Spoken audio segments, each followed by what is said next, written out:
সকলোলৈকে নমস্কাৰ জনাইছোঁ। টলস্টা শিক্ষা ইউটিউব চেনেললৈ সকলোকে স্বাগতম জনাইছোঁ।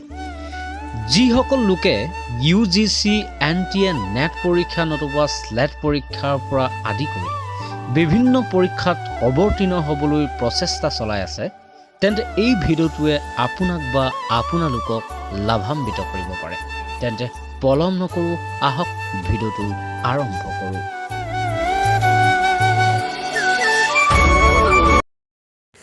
চৰ্যা গীতত সাধাৰণতে পদ সংখ্যা কিমান?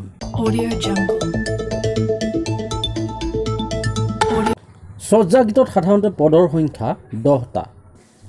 কোনবোৰ গীতৰ গায়ন পদ্ধতি আজি আমাৰ অজ্ঞ?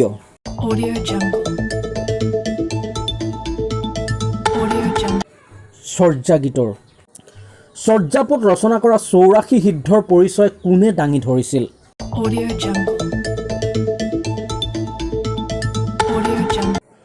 মহাপণ্ডিত ৰাহুল সংস্কৃতায়নে। কামৰূপী সিদ্ধপুৰুষ মৎস্যেন্দ্ৰনাথ কাৰ পুত্ৰ বুলি প্ৰবাদ আছে?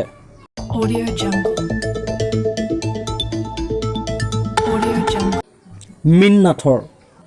চৰ্যাচৰ্য বিনিশ্চৰ্যৰ টীকাকাৰ বা বৃত্তিকাৰ কোন?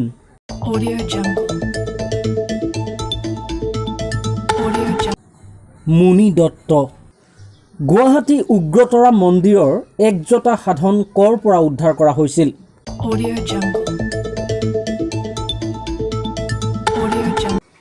ভূত দেশৰ পৰা।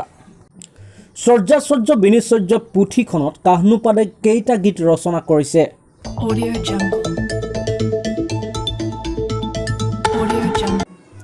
13টা গীত। চৰ্যাপদকালীন সময়ছোৱাত অসমত কোনে ৰাজত্ব কৰিছিল?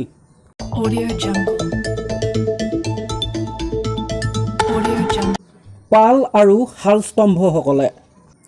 চৰ্যাপদক সন্ধ্যা ভাষা বুলি কোনে অভিহিত কৰিছে?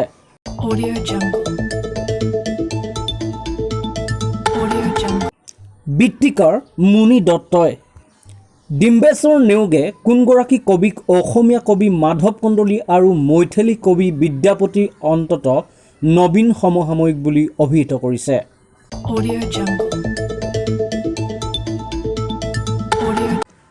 বধু চণ্ডীদাসে।